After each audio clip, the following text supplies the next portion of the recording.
শুভ বিজয় সবাইকে। বিজয়ের শুভেচ্ছা, ভালোবাসা। আশা করি সবাই খুব ভালো আছেন।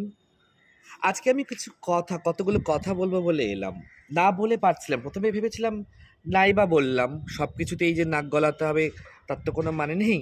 কিন্তু দেখলাম চুপ করে থাকতেও পারছি না, বলতে তো হবেই। অস্তিত্বের লড়াই বলে কথা। ম্যাডক স্কোয়ার, ফেসবুকে খুব ঝড় উঠেছে না ম্যাডক স্কোয়ার নিয়ে। ম্যাডক স্কোয়ারে আমাদের মতো এলজিবিটি কমিউনিটির মানুষেরা ম্যাডক স্কোয়ারে গিয়ে খুব নোংরামি করছে, পুজোতে বাজে মানে বিহেভ করছে, কথাবার্তা একটা ওরকম মেডক্সের মতো দক্ষিণ কলকাতা একটা অভিজাত পুজোর প্যান্ডেলে সেখানে এরা গেছে। কত বড় স্পর্ধা বলুন তো। এইসব মানুষগুলো কোথায় এরা ঝোপে ঝাড়ে ঘুরে বেড়াবে, রাস্তাঘাটে ঘুরে বেড়াবে, বাড়ির মধ্যে চুপে চাপে থাকবে, আবার পুরুষদের বাসনা কামনা পূরণ করবে চুপে চাপে গাড়িতে উঠে কিংবা কোনো রাতের ডিস্কোতে।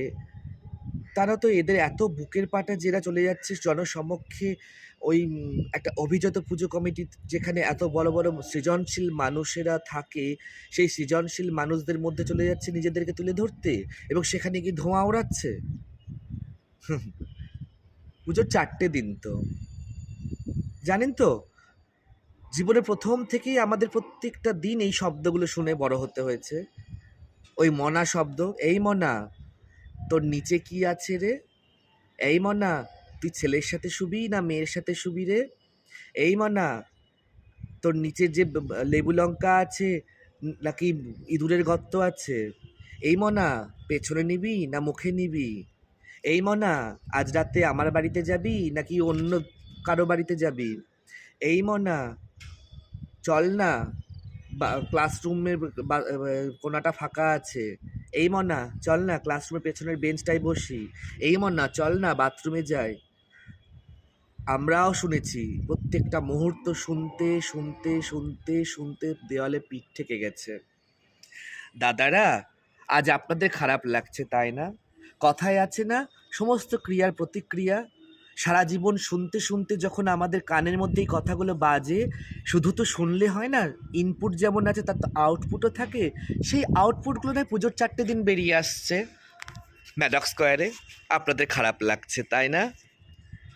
আমাদের খারাপ লাগে না? আমাদের খারাপ লাগেনি? সারাটা জীবন আমাদের এইভাবে শুনতে হয় রাস্তা দিয়ে হেঁটে গেলে, এই ছক্কা কোমর দুলিয়ে যাচ্ছিস কেন, এই ছক্কা।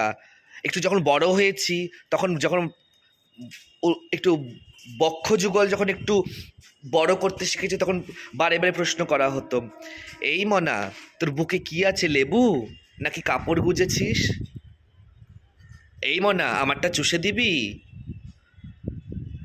এইগুলো আমাদেরও শুনতে হয়, এই মানুষগুলোকে শুনতে হয়, প্রত্যেকটা মুহূর্ত শুনতে হয়, প্রত্যেকটা দিন শুনতে হয়, জন্মানোর পর থেকে শুনতে। এবং কারা বলে? আপনাদের মতোই ওই ম্যাডক স্কোয়ারে বসে থাকা যারা আজকে আওয়াজ তুলছেন, সৃজনশীল মানুষ, তারাই তোলেন। তো আপনারা যখন আমাদেরকে এই তোতা পাখির বুলি শিখিয়েছেন, আমাদেরকেও তো বলতে হবে আমাদের জীবনটা সেই তোতা পাখির মতো। আচ্ছা বলুন তো, এই এই এই এই যে এলজিবিটি কমিউনিটির মানুষ, এরা এরা লেখাপড়া নিয়ে কেন চর্চা করছে না? এরা গান বাজনা নিয়ে কেন চর্চা করছে না? আপনারা তো সৃজনশীল মানুষ, ম্যাডক স্কোয়ার সৃজনশীলতায় ভর্তি, সেখানে শুধুমাত্র ছেলেরা আর মেয়েরা প্রেম করবে, শুধু মেয়েরা গান গাইবে, ছেলেরা শুনবে, ছেলেরা গিটার বাজাবে, মেয়েরা তার কাঁধে ঘাড় দিয়ে বসে থাকবে, সৃজনশীল পাড়ার বৌদিরাও সেখানে বসে থাকবে। আর এরা ওখানে যাবে কেন?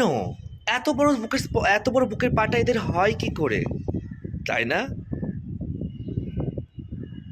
আচ্ছা, আপনাদের মনে যখন এতই প্রশ্ন জাগে, এতই যখন প্রতিবাদ, কই আপনাদের মনে হয় না তো যে এই এলজিবিটি কমিউনিটি মানুষগুলোকে কোনো সৃজনশীল জায়গায় দেখা যায় না কেন? এদেরকে কেন কোনো সিনেমা, সিরিয়াল, নাটকে দেখা যায় না? কেন এদেরকে কোথাও কাজ দেওয়া হয় না? কেন কোনো পুজো কমিটিতে একটা ভালো পুজো কমিটির মেম্বার বানানো যায় না? কেন পশ্চিমবাংলার বাইরে যেসব রাজ্যগুলো রয়েছে, ব্যাঙ্গালোরের মতো শহর, গুড়গাঁও, কোয়েম্বাটোর, হায়দ্রাবাদে, যেখানে এত কর্পোরেট ইনক্লুশন রয়েছে, আমাদের মতো পশ্চিমবাংলায় কোনো এই মানুষগুলো ইনক্লুশন নেই কেন? এদের কাজ নেই কেন? এদের পড়াশুনো নেই কেন? এই মনা মনা শুনতে শুনতে না প্রচুর এলজিবিটি কমিউনিটির মানুষ স্কুল থেকে বেরিয়ে যায়, কলেজ থেকে বেরিয়ে যায়। আমি না হয় মনের জোরে চালিয়ে গেছি, আমার মতো হয়তো অনেকেই চালিয়ে গেছে। সবাই তো আর প্রফেসর হয় না। আপনারা যাকে প্রফেসর বা প্রিন্সিপাল বলে দেবী বানিয়ে রেখেছেন একজন হয়। তাও আজকের দিনে যেসব এলজিবিটি কমিউনিটির মানুষেরা যতটা নিজেকে রিভিল করতে পেরেছে সমাজে, সেই সময় অনেকেই করেনি। তারা পুরুষ হিসেবেই নিজেকে পড়াশোনা চালিয়ে গেছে বলে বুকের জোরে চালিয়ে যেতে পেরেছে। আমিও পেরেছি, কিন্তু সবাই তো সেটা পারে না। আপনাদের তো মনে জাগে না যে এই পশ্চিমবাংলায় ওই শুধুমাত্র কোনো সিনেমা বা সিরিয়ালে যখন হিজড়ের রোল আসে তখন এদেরকে শুধুমাত্র তালি মারার কাজ কেন দেওয়া হয়? রেগুলার কেন কাজ দেওয়া হয় না? কেন এদেরকে রেগুলার স্কুল কলেজে ভালো শিক্ষার ব্যবস্থাতে এদেরকে দেখা যায় না? স্কুল ছুট কমানো যায় না, কলেজ ছুট কমানো যায় না? এইসব তো প্রশ্ন আসে না, তাই না? কেন আসবে? এরা তো শুধু রাস্তায় ঘুরে বেড়াবে, অন্ধকারে গিয়ে এদের গাল টিপে দেওয়া যাবে, পাছায় লাথি মারা যাবে, দুটো বাড়ি মারা যাবে অন্ধকারে, চুলের মুঠি ধরে নিয়ে গিয়ে বলা যাবে এই আমারটা একটু চুষে দে না, তাই না? আচ্ছা বলুন তো, এই যে যারা খুব বাজে বাজে কথা বলছেন ফ্যামিলি নিয়ে বসে থাকা যায় না, ফ্যামিলি নিয়ে অনেক মেয়ে জানো তো রেগুলার ট্রামে বাসে ট্রাভেল করে, ব্রায়ের ফিতে দেখা গেলে টোরন কাটা শুনতে হয়, আওয়াজ শুনতে হয়, বুকের খাঁজ দেখা গেলে আওয়াজ শুনতে হয়। তখন কি হয়? তখন কিন্তু কোনো এলজিবিটি কমিউনিটির মানুষেরা কিন্তু এই আওয়াজগুলো করে না, করে কিন্তু পুরুষেরাই, আপনাদের মতো সৃজনশীল পুরুষ যারা নিজেদেরকে সৃজনশীল বলছেন। সমাজে নাকি যারা আপনারা এই এলজিবিটি কমিউনিটির মানুষদের জন্য ম্যাডক স্কোয়ারে যেতে পারছেন না। আমরা তো ম্যাডক স্কোয়ার তো দূরের কথা, আমরা ব্যারাক স্কোয়ারেও যেতে পারি না। প্রত্যেকটা দিন আমাদেরকে শুনতে হয়। তখন আপনাদের মনে এই প্রশ্ন জাগে না? নিউটনের তৃতীয় সূত্র সবার জানা আছে, ধাক্কা দিলে অপর দিক থেকে ধাক্কা তো আসবেই। জন্মের পর থেকে ধাক্কা খেতে খেতে এরকম ধরনের শব্দ কানে শুনতে শুনতে শুনতে শুনতে যখন এদেরও মধ্যে জমে যায় তখন এরাও নিজেদেরকে আউটবাস্ট করে এইভাবেই। আচ্ছা আপনারা প্রশ্ন করেন না কেন যে এই পশ্চিমবাংলায় একটা ট্রান্সজেন্ডার ডেভেলপমেন্ট বোর্ড আছে, সেই বোর্ডের কাজ কি? উন্নয়ন কোথায়? উন্নয়ন মানে কি শুধুমাত্র ট্রান্সদেরকে নিয়ে ওই দুর্গাপুজোর শাড়ি বিতরণ? মনে হয় না যে এদেরকে কোনো এই এলজিবিটি কমিউনিটির মানুষগুলোকে ভালো ভালো কাজে কেন ইনক্লুশন করা যায় না? মনে হয় না, তাই না? কেন মনে হবে? এরা তো শুধুমাত্র এন্টারটেনমেন্টের বস্তু, এদের আবার এইসব দরকার কি? আপনারা তো সৃজনশীল, আমরা অশিক্ষিত মূর্খ, এই সমাজে বাসযোগ্য নই, রাতের অন্ধকারে শুধুমাত্র মনোরঞ্জনের বস্তু, ঘরের চার দেওয়ালের মাঝখানে। কত বড় বুকের পাটা বলুন তো! এরা ম্যাডক্সের মতো একটা ওই ওরকম সৃজনশীল আভিজাত্যপূর্ণ প্যান্ডেলে গিয়ে বসে থাকে, গল্প গুজব করে, ধোঁয়া ওড়ায়। আচ্ছা একটু খোঁজ নিয়ে দেখবেন তো আশেপাশে যত ওই ম্যাডক্স স্কোয়ারে সিগারেটের দোকান আছে, সেই দোকানগুলোতে সব থেকে বেশি সিগারেট কারা কেনে? খোঁজ নিয়ে দেখবেন মেয়েরাই বেশি কেনে, নয়তো ছেলেরাও কেনে, প্রচুর ছেলে। গাঁজার ধোয়া, কজন ট্রান্স খায় গাঁজা? কজন ট্রান্সের ক্ষমতা আছে জনসমক্ষে দাঁড়িয়ে গাঁজার ধোঁয়া ওড়ানোর? কজন ট্রান্সের ক্ষমতা আছে পয়সা দিয়ে গাঁজা কিনে খাওয়ার? গাঁজা ছেলেরা আপনারা খান না? ট্রামে বাসে ট্রেনে তো আমি তো ট্রেনে অনেক সময় ট্রেনেও গাঁজার ধোঁয়া পাই, গন্ধ পায়। ছি ছি ছি ছি, বলুন তো, সত্যি সত্যি তো, কেন এরা কেন এইসব জায়গায় যাবে? জানেন তো, আমরা যখন ছোট ছিলাম পুজোতে ঠাকুর দেখতে বেরোতাম, কোনো প্যান্ডেলে লাইনে দাঁড়াতে পারতাম না। কাউকে বাঁশের বাড়ি মারা হতো, কাউকে প্যান্ডেল থেকে বের করে দেওয়া হতো, কারো গায়ে হাত দেওয়া হতো, কাউকে প্যান্ডেলে ঢুকতে দেওয়া হতো না। তখন আপনাদের সৃজনশীলতা কোথায় ছিল? তখন কোথায় আপনাদের ম্যাডক স্কয়ারের আভিজাত্যপূর্ণতা ছিল? আমি আজও বহরমপুর শহরে দেখেছি বহু এলজিবিটি কমিউনিটি মানুষকে পুজোর প্যান্ডেলে লাইনে দাঁড়াতে দেওয়া হয় না, অসভ্যের মতো আচরণ করা হয়, অসভ্যের মতো আওয়াজ করা হয়, সে লজ্জায় বেরিয়ে যায়, যেতে পারে না জনসমক্ষে। তখন কোথায় থেকে আপনাদের দক্ষিণ কলকাতার আভিজাত্য?